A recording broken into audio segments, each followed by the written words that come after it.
Hai, Assalamualaikum warahmatullahi wabarakatuh. Perkenalkan, nama saya Suci Suryani dengan NPM 22351017. Di sini saya akan membuat video tentang menyimak materi yang telah diberikan. Yang pertama itu saya akan menonton video.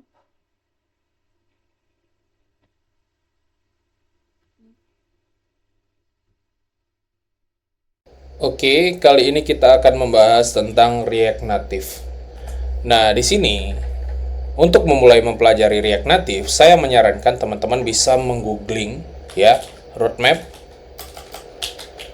React Native di Google ya. Ketika kita googling, kita akan mendapati pencarian pertama roadmap.sh. Nah, ini bisa teman-teman tekan.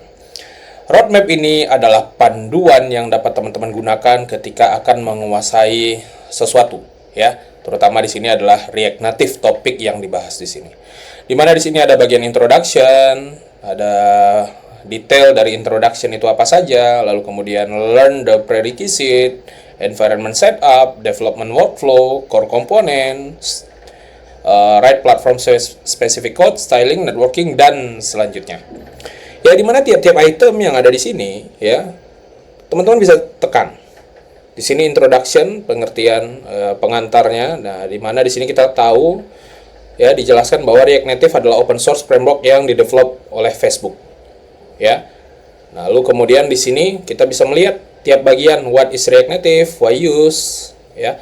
Nah, dimana di sini kalau teman-teman perhatikan ada bagian 0% dan 0 of 96 dan. Nah, di sini untuk membantu kita men-track progres kita, ya, men-track progres pembelajaran kita. Di mana teman-teman perlu login terlebih dahulu agar dapat mendapatkan benefit dari tracking progres ini. Di mana tiap-tiap item yang ada di sini teman-teman bisa tekan, lalu kemudian ya tentu saja perlu dibaca, lalu kemudian di sini bisa diupdate statusnya apakah done, in progress, atau teman-teman skip. Nah, ketika teman-teman sudah mempelajarinya, teman-teman bisa tekan done. Ya, wala di sini tentu saja teman-teman perlu login. Oke, what is React Native? Nah, ini tentu saja perlu dipahami, dan di mana di sini teman-teman perlu memahami React Native dari mana, dari dokumentasi resminya. Ya, di dokumentasi resminya ini, ya, React Native halaman depannya kurang lebih seperti ini. Untuk saat ini kita dapat membuat project React Native Learn Once, Read Anywhere. Ya, tidak hanya untuk mobile saja, bisa juga untuk web, desktop maksud saya. Desktop di sini bisa desktop Mac OS dan juga Windows, Android, iOS, ya. Nah, di sini ada Chrome, ya, tentu saja untuk browser di sini. Chrome, Mozilla, Firefox, beberapa browser yang populer. Ya. Create native apps for Android, iOS, and more using React. Jadi, React Native ini dia menggunakan React. Oke. Nah, ini tentu saja teman-teman bisa masuk ke get started. Nah, bisa membaca yang ada di sini. Lalu kemudian, nah, setelah introduction lanjut ke learn the prerequisite. Memang di sini teman-teman perlu memahami, ya, untuk mempelajari React Native ini perlu memahami JavaScript dan juga React. Makanya arahan saya ya memahami atau merefresh pemahaman kita terkait React, JavaScript dan React ini.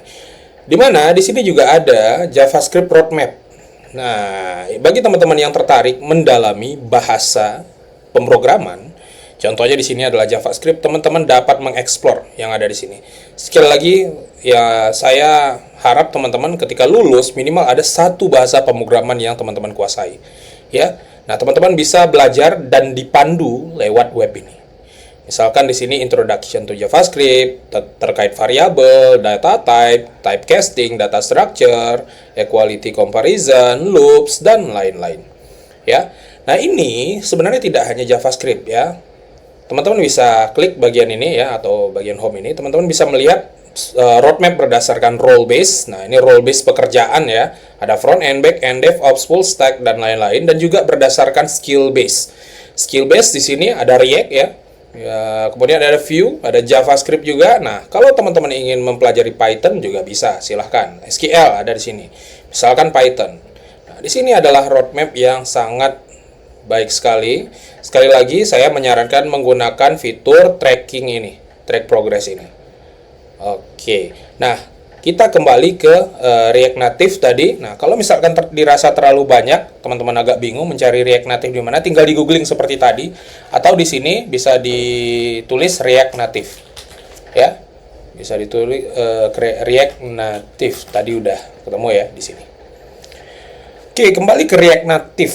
Nah, di sini yang perlu saya tekankan adalah bagian environment setup, bahwa ketika kita akan mulai coding, kita perlu mempersiapkan ya environment kita, men-setup environment kita. Di mana di sini ada Expo, kita dapat membuat dengan Expo dan juga dengan React Native CLI. Ya, ada dua garis putus-putus di sini, Expo dan React Native CLI. Di mana di sini dengan kita akan banyak menggunakan Expo, terutama Expo Snack. Ya, Expo ini sendiri adalah framework ya, and a platform that allows you to develop, build, and deploy React Native application easily and quickly. Nih, ini kata kuncinya, easily and quickly. Oke, dimana di sini ada dengan create Expo app, di sini command line yang dapat kita gunakan untuk mengenerate React Native project. Ya, ini dijalankan di Node.js misalkan. Ya, lalu kemudian di sini, nah ada namanya Expo Snack. Expo Snack ini adalah online playground and development environment for creating and testing React Native project. Ya, jadi dengan Snack ini kita bisa dengan mudah membuat project atau belajar ya React Native di sini. Di mana kita bisa lihat Expo Snack website di bagian ini. Ketika kita tekan, kita akan muncul tampilan seperti ini. Saya menyarankan teman-teman perlu login terlebih dahulu. Ya, pastikan login terlebih dahulu. Kalau belum ada akun, silahkan buat akunnya terlebih dahulu. Kemudian di sini teman-teman akan disajikan ada bagian di kiri, tengah, kanan. Nah, di sini seperti text editor ya. Di bagian kiri adalah struktur project kita ya. Di bagian tengah ini adalah codingan dan bagian kanan ini adalah preview. Preview apa yang telah kita buat. Di mana di sini kita bisa lihat struktur project kita sangat sederhana, template di sini ya, ada app.js, ini adalah komponen utama. Di sini adalah codingan dari komponen utama. Lalu kemudian di bagian kanan kita dapat nanti membukanya dari web, seolah-olah lewat web ya, hasil di web seperti apa, iOS, Android, dan juga My Device. Nah, My Device ini kita dapat menggunakan device kita sebagai previewnya. Jadi teman-teman perlu login, perlu download Expo Go terlebih dahulu. Oke. Mungkin bagian di sini struktur project, tidak mungkin kita hanya menggunakan satu komponen saja. Maka kita perlu membuat beberapa komponen karena aplikasi kita tentu saja akan kompleks ya. Nah, komponen itu bisa kita kumpulkan dalam satu folder, misalkan di dalam folder komponen ini. Ya, atau mungkin nanti semakin kompleks lagi, struktur folder biasanya menyesuaikan, jadi fleksibel, tidak kaku. Ya, di sini komponen ada asset example misalkan. Nah, tampilannya seperti ini. Sekali lagi di sini menggunakan JSX ya. Dia mereturn JSX yang ditampilkan di React Native seperti ini. Ada komponen view, text, image dan lain-lain. Lalu kemudian untuk bagian stylingnya ada di sini. Ini seperti styling seperti CSS ya, walaupun ini bukan CSS. Ya, stylingnya seperti ini. Lalu kemudian, nah ini komponennya bernama komponen asset example. Ya, walaupun terkesannya sebagai function, tapi ini adalah komponen.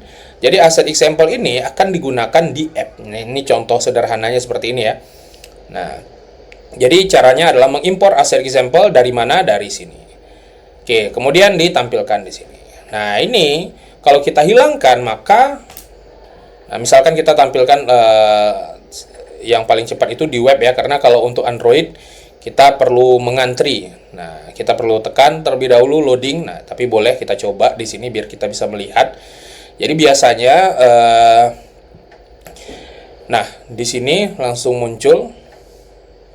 Oh, tampaknya sekarang tidak perlu mengantri ya. Tapi ada kalanya mungkin nantinya teman-teman perlu mengantri karena ada banyak yang menggunakan ini. Nah, ini tampilannya. Kalau saya kembalikan, aduh ini Grammarly saya agak mengganggu. Oke, asset example saya kembalikan. Nah, muncul. Dan ini juga bisa teman-teman coba misalkan mengedit item di sini misalkan dengan tulisan sederhana ya, hello world. Nah, ini juga bisa. Oke, nah, dia langsung berubah karena di sini ada fitur hot reload yang langsung merefresh ya. Oke, jadi untuk selanjutnya teman-teman akan mengeksplor React Native ini, saya menyarankan teman-teman mengikuti yang ada di sini. Dan terutama nanti teman-teman perlu mengeksplor ya, mempelajari pertama yang bagian basic ini ya. Nanti arahan detailnya akan saya infokan di grup ya, seperti biasa. Oke, sekian, terima kasih.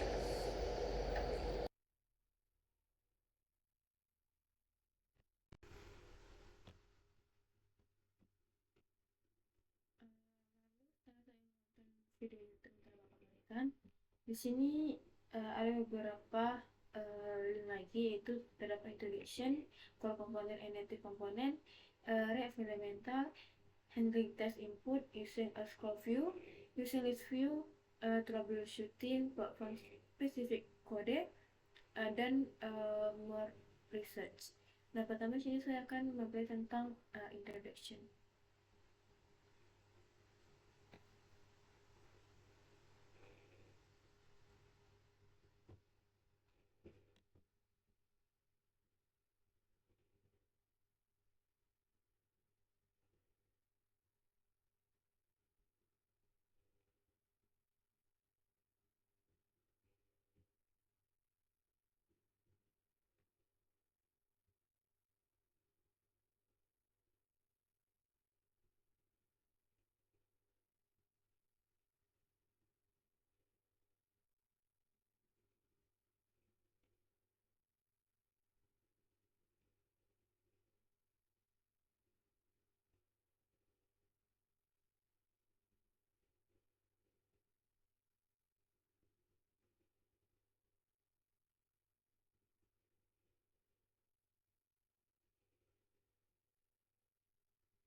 Baru selanjutnya itu tentang core component and native component.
Baik, segitu saja video saya. Apabila saya ada kesalahan kata, saya mohon maaf. Saya akhiri dengan wabillahi taufiq wal hidayah. Assalamualaikum warahmatullahi wabarakatuh.